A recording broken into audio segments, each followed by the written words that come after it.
People forget this, but Fortnite didn't start as a Fortnite. Originally, it wasn't even a battle royale game, it was a PvE project, a COP survival game. Build forts, defend against monsters, a completely different vision. And almost no one cared. The game existed, but it didn't matter. No hype, no obsession, no cultural impact. Then PUBG happened. Battle Royale exploded and everyone rushed in. Every studio wanted a piece of this golden pie. Epic had a choice. They could copy the formula, make a serious military shooter, brown colors, realistic guns, and safe decisions. But instead, they did something risky. They turned it into being different. Cartoon visuals, fast pacing, bright colors, and building not as a gimmick, but as a core mechanic. And at first, people hated it. Too childish, too chaotic, too weird. Not a real shooter. This won't last. But there is a thing most people miss. Fortnite didn't try to convince everyone, it committed, and that decision changed everything. Building wasn't just a mechanic, it was a filter. If you hated it, the game wasn't for you. If you learned it, Fortnite became something else entirely. Suddenly, fights weren't just about aim, they were about decisions. Where do I go? Do I push? Do I retreat? Do I create space? Do I outbuild? Do I disengage? You weren't reacting, you were constructing the fight in real time. That's why Fortnite clips look insane to outsiders, and that's why players stay for the thousands of hours. Because the game rewarded thinking under the pressure. And here's the important part, Epic didn't protect the building out of the ego. When it became a wall for the new players, they adapted.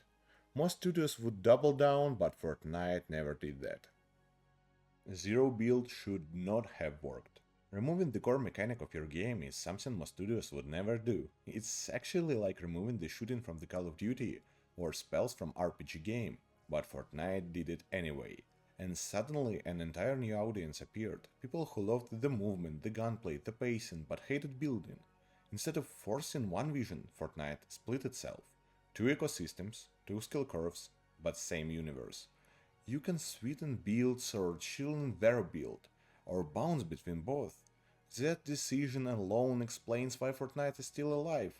It doesn't cling to identity, it evolves. And here's the personal part. I play only zero build, and I don't feel like I'm playing Fortnite Lite. I feel like I'm playing Fortnite without a barrier, and that really matters to me. Here is something people don't like admitting. It's the biggest reason Fortnite pushed so many players away. Wasn't the balance, wasn't the graphics, wasn't even building itself, it was ego. Fortnite created a skill gap that was impossible to ignore. In most shooters you can lose and still tell yourself, yeah, I almost had him. Bad timing, bad luck. In Fortnite, when someone outbuilds you, outpositions you, and deletes you in 3 seconds, there is nowhere to hide. You don't feel unlucky, you feel outplayed, and that's really uncomfortable. A lot of players didn't quit Fortnite because it was bad, they quit because it exposed them. It showed who was learning and who was coasting. And that's where Epic made another smart decision. They didn't try to protect the ego of the hardcore players, but they also didn't ignore everyone else. Zero build wasn't an apology, it was like admission. An admission that different players want different kinds of mastery. Not everyone wants a mechanical overload. Some people want space to breathe and think. Fortnite stopped asking players to adapt to one version of skill. It offered multiple paths. And that's when the game stopped being intimidating and started being sustainable. This wasn't Fortnite becoming easier, this was Fortnite becoming wider. Here is something subtle Fortnite did right. Most competitive games eventually get solved. There is a meta, a correct loadout, a correct way to move, a correct way to play. And once that happens, the game stops feeling alive and starts feeling like a homework. Fortnite avoided that, not because it's random, but because it keeps adding variables.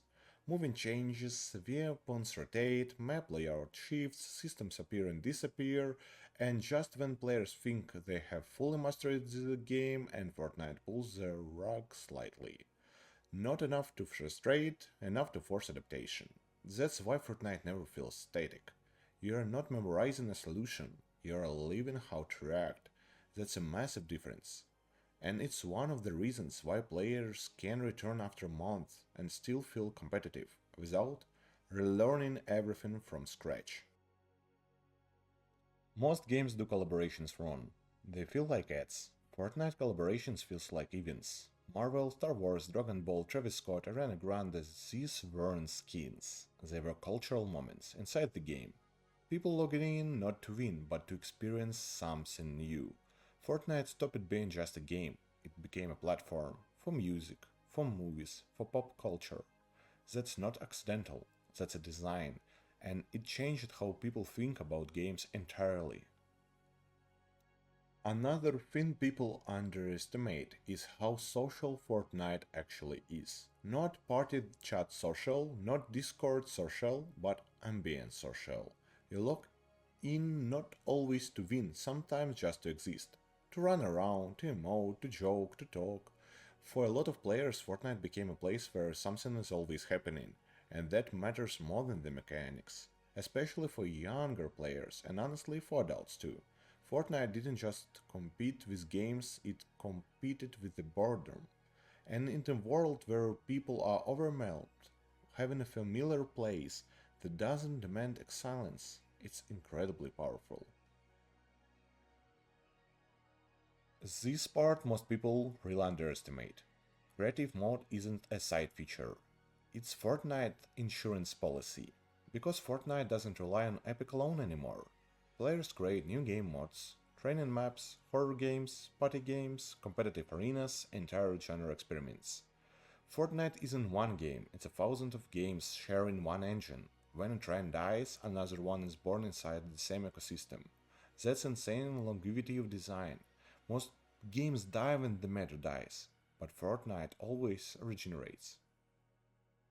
There is a strange thing about Fortnite. People consistently saying it's dying. Every year, every season, every update, and yet when you log in, it never feels empty. Because Fortnite doesn't rely on one type of fun. If Battle Royale burns you out, creativity is there. If competitive feels exhausting, party models exist. And if you're tired of sweating, you can just mess around. Fortnite doesn't force you with the mood, it adapts to yours. Most games demand commitment. Fortnite allows rotation. You don't quit Fortnite forever, you just take breaks.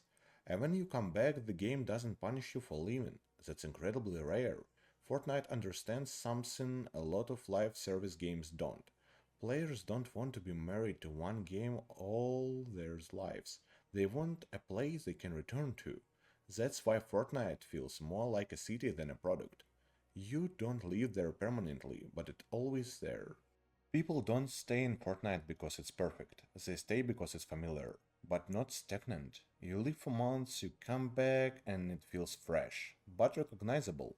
No punishment for absence, no guilt, no you missed everything. Fortnite respects your time, and that's rare. And it matters more than balance patches. A lot of live service games burn people out. Daily challenges, weekly tasks, fear of missing out, constant pressure. Fortnite stepped away from that. And it has seasons, yes, it has passes, but the game rarely makes you feel like you owe to your time. You don't log in out of obligation, you'll log in because you want to. That difference is subtle, but it's everything.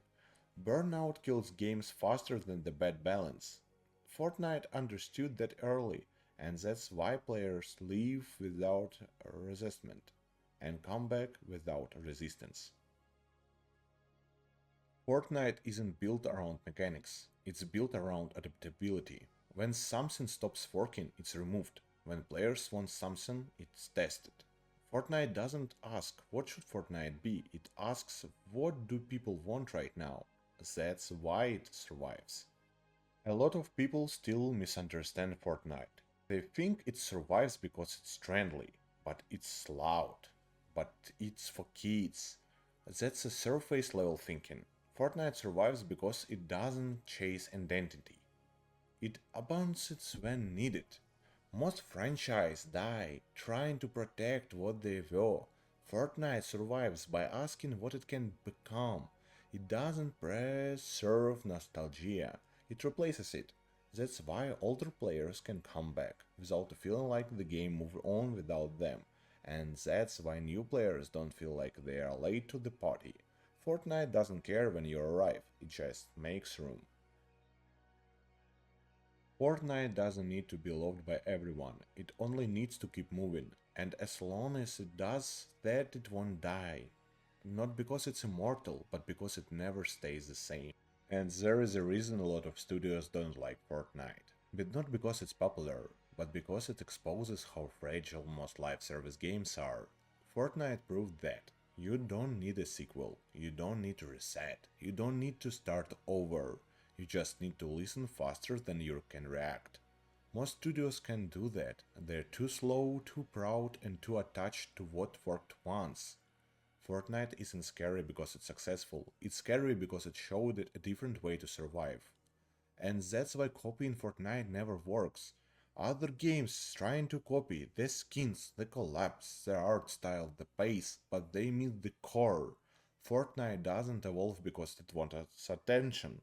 It evolves because it's not afraid to lose parts of itself. Most games protect their identity. Fortnite sacrifices it. That's a difference. Fortnite will end one day. Everything does. But it won't disappear suddenly. It won't collapse. It won't be remembered as a failure. It will just transform into something else. And when that happens, people won't say, "Remember Fortnite?" Nah, they will say, "Yeah, I was there."